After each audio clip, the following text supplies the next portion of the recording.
아버지, 지난 어두운 밤도 주님의 따뜻한 품 안에서 우리의 육신과 영혼의 쉼을 주시고 2026년 4월 23일 은혜와 소망이 가득한 새 아침을 맞이하게 하시고 오늘을 살아갈 수 있는 힘을 주심에 감사를 드립니다. 하나님을 사랑하는 하나님의 자녀들이 하루의 가장 귀한 첫 시간을 하나님께 드립니다. 마음과 정성을 다하여 하나님을 예배하게 하시고 이 자리에 성령으로 충만하게 임하셔서 하나님이 주시는 평화와 위로가 가득한 시간으로 축복하여 주옵소서. 주님, 이 귀한 예배의 시간이 예수님을 만나고 예수님을 내 안에 모시는 시간이 되길 소망합니다. 우리를 위하여 이 땅에 오신 예수 그리스도의 삶과 죽음 그리고 부활을 기억하며 감사하는 시간 되게 하시고 마라나타 다시 오실 예수님을 간절히 소망하며 기도하는 귀한 시간으로 인도하여 주옵소서.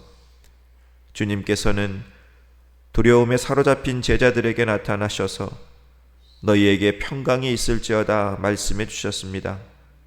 이 시간 무언가에 매여 있는 우리에게도 찾아와 주셔서 말씀해 주시고 평강의 회복이 일어나는 은혜를 허락하여 주옵소서. 저희들 오늘 하루 정직하게 행하고 공의를 실천하며 그 마음에 진실을 말하는 주의 백성 되기 원합니다. 우리의 입술로 남의 허물을 이야기하지 않게 하시고 지치고 낙담한 이웃에게 힘을 주고 위로를 전하는 입술이 되게 하옵소서. 사랑하는 하나님, 이 시간 우리의 간절한 소망의 기도 제목들 들고 나왔습니다. 목마른 사슴이 시냇물을 찾듯 갈급한 심령으로 하나님 앞에 나왔습니다. 우리의 기도를 들으시고 하나님의 신실하심으로, 하나님의 선하심으로, 하나님의 권능으로 응답하여 주시고 우리의 갈급함에 마르지 않는 생수를 허락하여 주옵소서. 수고하고 무거운 짐진 자들아 다 내게로 오라. 내가 너희를 쉬게 하리라. 주님의 약속의 말씀이 우리의 지치고 상한 영혼에, 우리의 삶과 가정과 일터 가운데 반드시 이루어짐을 믿습니다. 우리의 슬픔들 사라지게 하시고 아픔과 질병들 떠나가게 하시고 우리의 약함은 강하게 하여 주시고 부족함은 채워지고 불안과 두려움은 물러가게 하옵소서. 특별히 수술 후에 치료의 과정 중에 있는 권사님과 집사님, 성대의 연약함을 가진 성도님들에게 깨끗하게 치유되고 회복되는 은혜를 베풀어 주옵소서. 사랑하는 성도님들의 가정마다 주님께서 친히 주인이 되어 주시고 믿음의 반석 위에 굳게 서서 흔들리지 않게 하시고 때를 따라 도우시는 주님의 은혜가 있게 하시고 아브라함처럼 복을 나누어 주는 복의 통로가 되게 하옵소서. 사랑하는 하나님, 연약하기에 주님께 부르짖는 우리입니다. 그 연약함을 깨닫고 회개하는 모습이 이 시간 우리에게 있게 하옵소서. 우리의 부족하고 어리석은 모습들, 하나님이 기뻐하시지 않는 모습들, 죄와 허물로 얼룩진 우리의 모습들 십자가 앞에 내려놓고 용서를 구합니다. 주님, 우리를 용서하여 주시고 새롭게 변화되는 은혜를 허락하여 주옵소서. 하나님, 사랑하시는 이숫교회를 위하여 기도드립니다. 하나님의 사명을 충성되이 감당하는 교회 되기 원합니다. 주님의 십자가 사랑을 전하는 교회로, 세상을 변화시키는 능력의 교회로, 하나님의 뜻, 하나님의 나라를 이루어가는 교회로 세우시고 축복하여 주옵소서. 날마다 구원받는 이의 수가 많아지는 교회 되게 하시고 성전을 찾는 이마다 예수님 만나고 은혜 받는 행복한 신앙 공동체가 되게 하옵소서. 사랑하시는 이 나라와 이 민족을 기억하여 주시고 축복하여 주옵소서. 이 땅에 강권적으로 역사하여 주셔서 남과 북의 평화 통일도 속히 이루어 주시고 분열과 다툼이 아닌 화해와 상생의 나라로, 불의와 차별이 아닌 정의와 공평의 나라로 인도하여 주옵소서. 중동 지역의 전쟁으로 온 세계가 피해를 보고 있습니다. 더 이상 무고한 생명들이 희생당하지 않고 주님이 창조하신 세상이 파괴되지 않도록 손에서 무기를 내려놓게 하시고 전쟁을 끝내고 화해와 평화를 이루게 하옵소서. 오늘 하루도 우리와 동행하시며 우리의 걸음을 가장 선한 길로 인도하실 예수 그리스도의 이름으로 기도드리옵나이다. 아멘. 오늘 하나님 말씀은 우리 마태복음 13장 우리 47절로부터 50절까지의 말씀 보겠습니다. 마태복음 13장 47절로부터 50절까지의 말씀 우리 같이 읽습니다. 또 천국은 마치 바다에 치고 각종 물고기를 모으는 그물과 같으니 그물에 가득함에 물가로 끌어내고 앉아서 좋은 것은 그릇에 담고 못된 것은 내버리느니라. 세상 끝에도 이러하리라. 천사들이 와서 의인 중에서 악인을 갈라내어 풀무불에 던져 넣으리니 거기서 울며 이를 갈리라. 아멘. 하루의 첫 시간 우리 하나님께 예배드리는 성도님들 주 안에서 축복합니다. 우리 예수님이 주시는 은혜와 평강이 우리 사랑하는 성도님들 오늘 한날의 삶 가운데도 함께 하시길 주님의 이름으로 축원합니다. 우리 어제 새벽에는 값진 진주 하나의 이 비유에 대해서 말씀을 나누었습니다. 우리가 반드시 소유해야 하는 진주가 있다. 그리고 우리가 지금 이 시간 붙들어야 하는 진주가 있다 말씀드렸어요. 그 진주가 무엇입니까? 천국. 그죠? 천국. 그리고 예수님. 우리가 천국을 소유하기 위해서, 예수님을 소유하기 위해서는 우리가 가진 것들 또 나 전부를 주님께 드리는 그러한 모습이 있어야 하고, 또 우리가 온 마음을 다해서 그 진주를 찾고 구하고 두드리는 그러한 모습이 있어야 한다 말씀을 드렸습니다. 여러분, 내 안에 주님을 모실 때, 내 안에 예수님을 소유할 때 그 예수님이 주시는 은혜들이 있어요. 그죠? 세상에 줄 수 없는 하늘의 기쁨이 우리에게 임하고, 또 세상에 줄 수 없는 생명의 은혜가 우리에게 임합니다. 그리고 우리가 이 땅을 어떻게 살아갑니까? 우리가 세상 사람들과 같은 모습으로 살아가는 게 아니에요. 우리는 왕같은 제사장, 거룩한 나라, 천국 백성, 하나님의 자녀로 살아가는 은혜가 임한다. 여러분, 이 사실을 꼭 기억하시기 바랍니다. 오늘 말씀은 이 마태복음 13장에 나오는 예수님의 천국 비유, 7가지의 비유를 말씀하시는데 그 마지막 비유입니다. 그물 비유예요. 그물 비유. 천국은 무엇과 같으냐? 어부가 고기를 잡기 위해서 바닷가에 이 그물을 던지는, 그물을 치는 그러한 모습과 같다라고 말씀하고 있습니다. 그러니까 이 모습을 통해서, 이 말씀을 통해서 예수님은 천국이 어떻게 완성이 되는지, 그리고 우리 인생 또는 이 역사가 그 종말이 어떻게 결말이 나는지를 우리에게 말씀하고 있습니다. 여러분, 그 당시 갈릴리 바다에서는 물고기를 잡는 방법이 2가지가 있었어요. 2가지. 한 가지 방법은 뭐냐? 손그물을 사용하는 거예요. 손그물은 그렇게 큰 그물이 아닙니다. 그래서 배 위나 아니면 이 물가에서 그물을 머리 위에서 휙 던지는 거예요. 그래서 그 앞에 있는 고기를 잡는 방법이 하나 있었고, 이게 손그물을 사용하는 거고, 또 하나는 뭐냐면 큰 그물을 사용하는, 예인망이라고 들어보셨어요? 예인망? 이 보통 배 2척이 이 그물의 각 끝을 잡고 이렇게 큰 원을 그리면서, 이 그물은요, 이 바다 밑바닥에 있는 모든 것들을 그냥 무엇인지 다 끌어모으는 그런 그물로 물고기를 잡는 방법이 있었습니다. 이게 2가지의 방법이 있었어요. 그 마태복음 4장에 보면은 이 바닷가에서 그물을 던지고 있던 베드로와 안드레를 예수님이 제자로 부르시는 장면이 나오죠. 그때 사용한 그물이 손그물이에요. 그리고 오늘 본문에 나오는 그물은 예인망입니다. 큰 그물이에요. 그러니까 2개의 그물이 우리나라 말은 같은 그물이라고 써 있지만 헬라어는 달라요. 다른 2개의 단어를 쓰고 있습니다. 어쨌든 여러분, 오늘 본문에서 예수님께서 천국 비유를 말씀하실 때 손그물을 말씀하신 게 아니라 예인망, 큰 그물을 말씀하신 이유가 있습니다. 오늘 47절을 한번 보시면 뭐라고 되어 있냐면은 47절 같이 한번 읽어볼까요? 또 천국은 마치 바다에 치고 각종 물고기를 모으는 그물 같다. 예. 각종 물고기, 온갖 물고기를 모으는 그물 같다라고 말씀을 하고 있죠. 이것은 무엇을 말하는 것이냐? 하나님의 구원의 모습을 말씀하고 있습니다.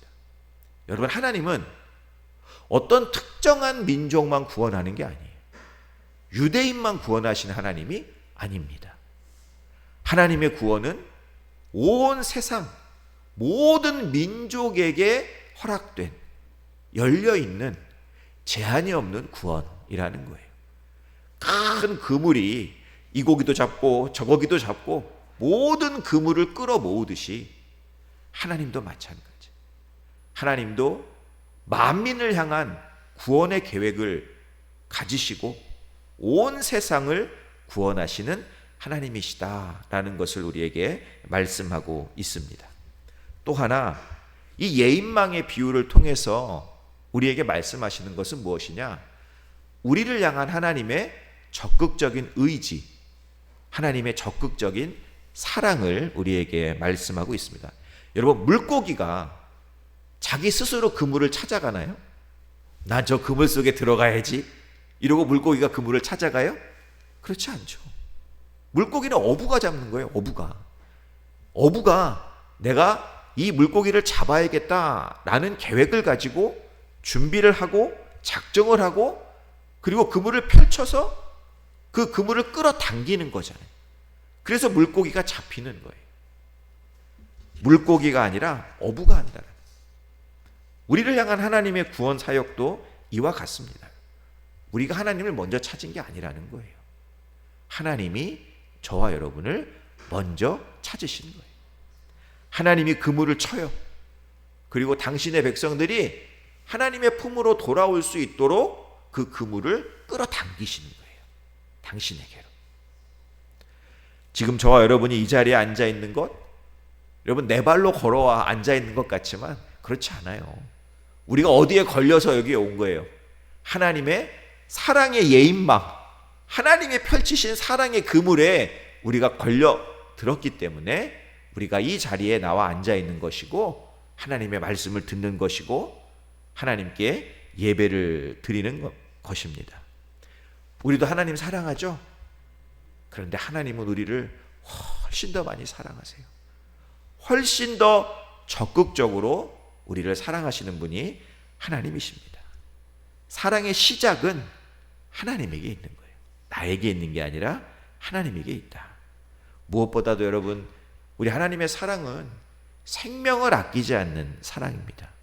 그렇지 않습니까? 저와 여러분을 구원하시기 위해서 당신의 독생자 예수 그리스도를 십자가에 못 박혀 죽게 하시기까지 우리를 사랑하셨습니다. 이것이 하나님이 던지시는 천국 그물이에요. 그 천국 그물에 우리가 잡혔음을 감사하시기 바랍니다. 예? 그물에 잡힌 물고기는 불쌍할지 몰라도 하나님의 천국 그물에 잡힌 우리는 행복한 사람들이에요. 두 번째로요, 이 그물에 걸려든 물고기는 결국에는 어부의 손에 잡히게 되어 있습니다. 이게 무슨 말이냐? 여러분, 예인망이 큰 그물이라고 했죠. 그러니까 처음에는 물고기들이요, 이 그물에 들어가 있어도 자기가 그물에 잡힌지 몰라요. 그 그물 속을 자유롭게 헤엄쳐 다닙니다. 그러니까 이 물고기가 어떻게 생각하느냐? 야, 나는 영원히 살 것 같아. 나는 어디든 갈 수 있어. 이렇게 생각을 한단 말이에요. 그런데 어부가 그 줄을 조금씩 당겨요. 조금씩 당겨서 그 그물이 조여오게 되면 이 물고기가 운신할 수 있는 폭이 어떻게 돼요? 좁아지겠죠. 그때 물고기는 깨닫게 되는 거예요. 아, 나는 어디든지 갈 수 있는 존재가 아니었구나. 나는 영원히 살 수 있는 그런 물고기가 아니구나. 이걸 깨닫게 되는 거예요. 그리고 그 결국 물고기는 어떻게 됩니까? 물 밖으로 끌려 나오죠. 그리고 어부의 손 앞에 서게 되는 거예요. 우리의 인생도 이와 같다라는 거예요. 한 사람의 어떤 인생이든 아니면 우리 인류의 역사든 결코 무한하거나 영원하지 않습니다. 반드시 끝이 있다라는 거예요. 히브리서 9장 27절에 이런 말씀입니다. 한 번 죽는 것은 사람에게 정해진 것이요 그 후에는 심판이 있다 말씀하고 있어요. 여러분, 하나님께서 우리 인생의 줄을 잡고 계세요. 우리 역사의 줄을 잡고 계세요. 하나님은 지금도 이 줄을 조금씩 당기고 계시는 거예요. 자기에게로 당기고 계시는 거예요. 결국 우리는 물고기가 물 밖으로 끌려 나오듯 우리도 이 세상 밖으로 끌려 나옵니다. 물고기가 어부의 손 앞에 서듯이 우리도 하나님 앞에 서게 된다라는 거예요. 여러분, 이 사실을 깨닫는 사람이 복된 사람이에요. 끝이 있다는 것을 아는 사람이 복된 사람입니다. 왜 복되냐? 끝이 있는 걸 알기 때문에 이 사람은요, 이 세상에서 주어진 나의 삶을 소중하게 여기는 사람이에요. 끝이 있는 걸 알기 때문에 오히려 내 인생을 더 행복하게 살려고 하고 기쁘게 살려고 합니다. 감사하며 살 수밖에 없겠죠. 나에게 주신 시간이 한정되어 있기 때문에 하루하루가 그 사람에게는 감사할 수밖에 없는 거예요. 또 끝을 알고 있는 사람은 그 끝을 예비할 수가 있습니다. 준비하고 대비할 수가 있다라는 거예요. 우리 사랑하는 성도님들, 오늘 허락하신 이 하루의 삶 감사하며 또 행복하게 살아가시기 바랍니다. 여러분, 하고 싶은 거 있으면 다 하고 사세요. 우리가 인생을 그렇게 기쁘게 살아가야 합니다. 세 번째로요, 이 물 밖으로 끌려 나온 물고기는 이제 분리되는 시간을 갖게 됩니다. 분리되는 시간.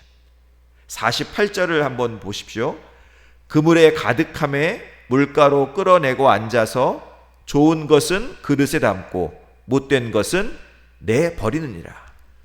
여러분, 이 장면은 우리가 예전에 봤던 가라지 비유와 그 맥락이 똑같죠. 추수 때에 그 농부가 알곡과 가라지로 둘로 나누잖아요.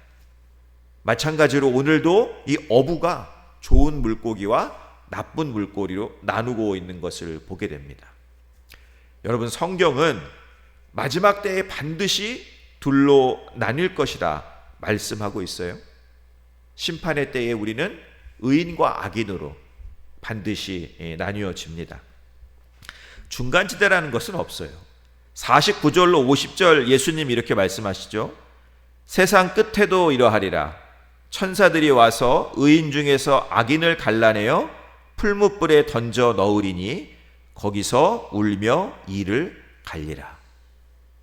여기서 이 말씀에서 우리가 좀 꼭 봐야 되는 말씀이 뭐냐면, 기억해야 되는 표현이 뭐냐면, 하나님이 악인을 고를 때 어디서 고른다고 말씀하고 있습니까? 의인 중에서 악인을 갈라낸다라고 말씀하고 있어요. 그러니까 악인이 지금 어디에 섞여 있는 거예요? 의인들 사이에 악인이 섞여 있는 거예요. 이게 무슨 말이냐면, 교회 다닌다고 해서, 예배 드린다고 해서, 종교적인 모양새를 갖추고 있다고 해서 다 똑같지 않다라는 거예요. 거기에는 진짜도 있지만 그 진짜 속에 가짜도 있다라는 거예요. 의인들 사이에 교묘하게 숨어 있는다고 해서 하나님의 눈을 피할 수 있느냐? 절대로 피할 수 없다라는 거예요. 하나님을 속일 수 있는 사람은 없다라는 것입니다. 우리는 마지막 날에 내가 이 땅에서 산 모습 그대로 심판을 받게 됩니다. 둘로 나뉘는 거예요. 너는 양, 너는 염소, 너는 알곡, 너는 가라지. 좋은 물고기, 나쁜 물고기. 착한 종, 악한 종. 슬기로운 처녀, 미련한 처녀. 하나님은 정확하게 둘로 나누십니다. 그리고 여러분, 마지막 때에는요, 그때는 우리가 할 수 있는 게 아무것도 없어요. 피할 길도 없어요. 회개할 시간도 없어요. 뭐 조금 기다려주고 이런 것도 없습니다. 당하기 전에 준비해야 되는 거예요. 그러니까 끝이 오기 전에 준비해야 합니다. 제가 아까 말씀드렸죠. 끝을 아는 사람이, 끝이 있다는 걸 아는 사람이 그래서 복된 사람이라는 거예요. 미리 준비하고 있기 때문에. 여러분, 하나님은 어떤 하나님이시냐? 오래 참으시는 하나님이십니다. 그러니까 하나님은요, 당신의 백성이 당신에게로 돌아오기를 끝까지 기다리시는 분이 하나님이세요. 그런데 우리가 알아야 될 게 뭐냐? 하나님은 끝까지 기다리시는 하나님이시지만 그러나 끝없이 기다리시는 하나님은 아닙니다. 여러분, 끝까지와 끝없이는 다른 말이에요. 무슨 말이냐? 끝은 반드시 있다라는 거예요. 심판은 피할 수가 없어요. 내일 하지 뭐, 나중에 하지 뭐, 조금 이따 하지 뭐. 여러분, 이건 어리석은 모습. 이미 늦어버릴 수도 있습니다. 제가 어제도 말씀드렸죠. 지금이 우리가 은혜 받을 때고 지금이 구원의 날입니다. 네 번째로요, 이 금을 비유는 우리에게 교회가 어떤 곳인지를 말씀해 주고 있어요. 교회가 어떤 곳인지. 여러분, 아까 47절에 예인망은 바다에 각종 물고기를 다 잡는다고 그랬죠. 여러 가지 종류의 물고기를 다 잡는 거예요. 교회도 마찬가지. 여러분, 교회도 다양한 사람들이 모이는 곳이 교회입니다. 그렇죠? 교회 안에는 의로운 사람도 있고요, 죄인도 있어요, 온유한 사람도 있고요, 아직 자기 화를 다스리지 못하는 사람도 있습니다. 성숙한 사람도 있고요, 아직 그 성숙에 이르지 못한 조금 미성숙한 사람도 있어요. 여러 사람이 다 모이는 거예요. 그렇기 때문에 교회는 실수도 있고 허물도 있을 수 있는 것입니다. 여러분, 어떤 형제는요, 세상의 나쁜 습관들, 담배도 못 끊고 교회 오는 성도도 있고요, 밤새도록 고스톱 치다가 아침에 교회 오는 성도님도 있어요. 여러분, 그럼 그 사람들은 교회 오면 안 됩니까? 그런 사람들은 교회 오면 안 돼요? 더 와야 돼요. 그런 사람들은 더 와야 되는 거예요. 더.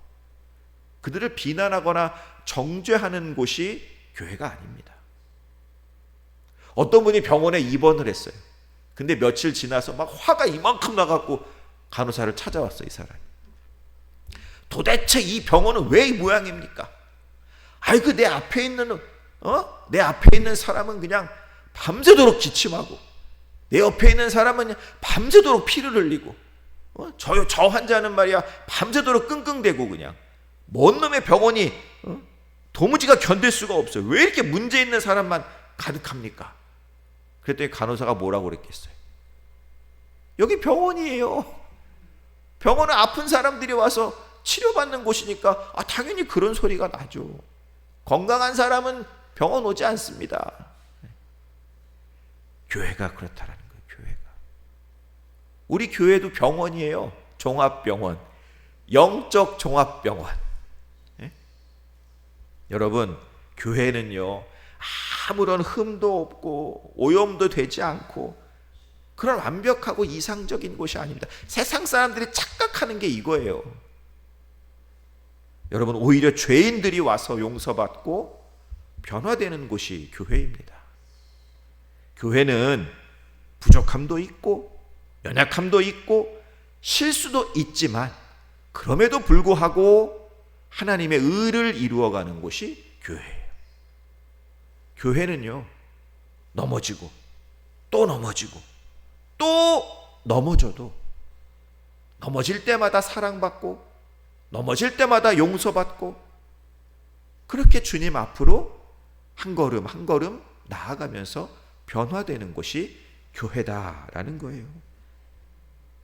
그러니까 교회 안에 있어야 될 것은 비난하고 정죄하는 것이 아니라 사랑하고 긍휼히 여기는 모습이 있어야 합니다. 여러분, 교회는 그리고 꼭 기억해야 하는 것이요, 사람 보러 오는 곳이 아니에요. 교회는 하나님을 보러 오는 곳이 교회입니다. 마지막으로 여러분, 우리가 지금까지 살펴본 예수님의 7가지 이 비유를 통해서 우리가 꼭 기억해야 하는 것들이 몇 가지 있어요. 먼저는요, 천국은 이 추상적인 이야기가 아니에요. 저 구름 위에 있는 이야기가 아니에요. 천국은 우리 삶의 현장에서 시작되고 이루어지는 것입니다. 우리 삶의 현장에서. 여러분, 예수님이 이 7가지의 비유를 말씀하실 때 어려운 말씀하지 않으셨어요. 우리가 이해할 수 없거나 경험하지 못하는 그러한 비유를 들지 않으셨습니다. 예수님은 우리가 그냥 살아가는 현장을 비유로 말씀하신 거예요. 농사 짓는 현장, 반죽하는 부엌, 진주를 사고 파는 시장, 고기를 잡는 바닷가. 예수님이 이러한 우리의 삶의 현장을 비유로 말씀하셨다는 것은 무슨 의미가 있느냐? 천국은 저 구름 위에 있는 뜬구름 잡는 게 아니라 우리가 살아가는 삶의 현장에서 이루어지는 것이 천국이다라는 거예요. 여러분, 신앙은 현실을 도피하는 것이 아닙니다. 신앙은 도피가 아니라 실제적인 거예요. 우리의 현실에 참여하는 거예요.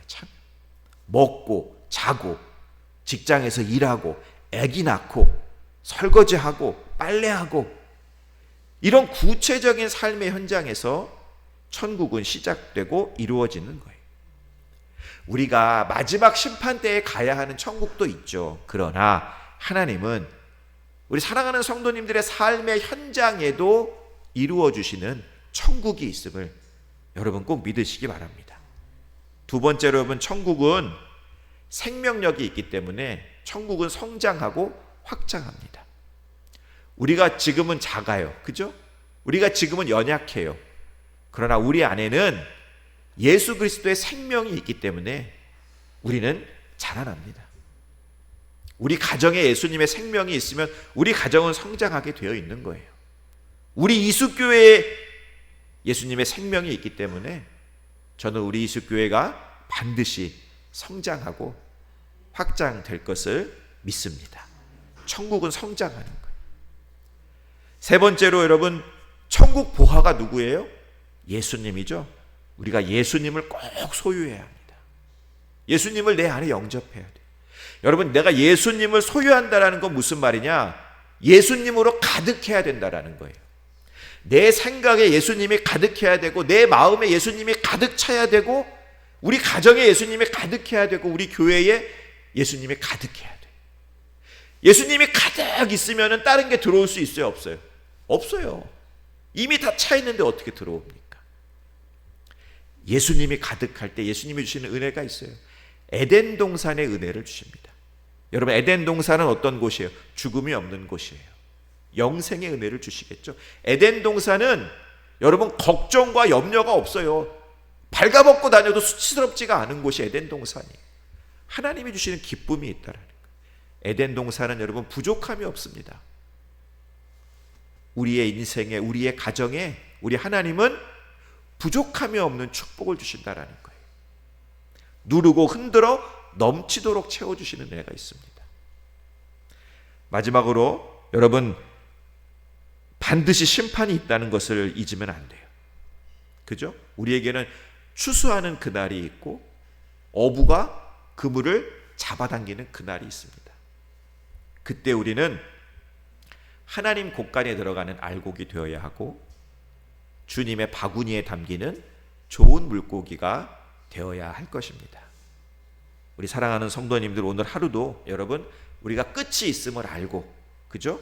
감사함으로 행복하게 주님이 주신 인생 천국을 이루며 살아가시는 우리 귀한 성도님들 되시길 주님의 이름으로 축원합니다. 우리 기도하겠습니다.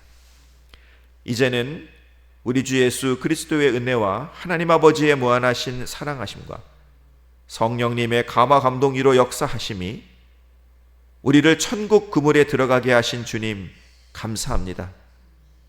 저희들 끝이 있음을 알기에 오직 주님만으로 우리를 가득하게 하고 감사하며 의미 있고 행복하게, 그리고 대비하고 준비함으로 좋은 물고기가 되어 하늘에서도 이 땅에서도 천국의 삶을 살겠습니다 결단하는 우리 모두에게 함께 하시기를 간절히 축원하옵나이다. 아멘.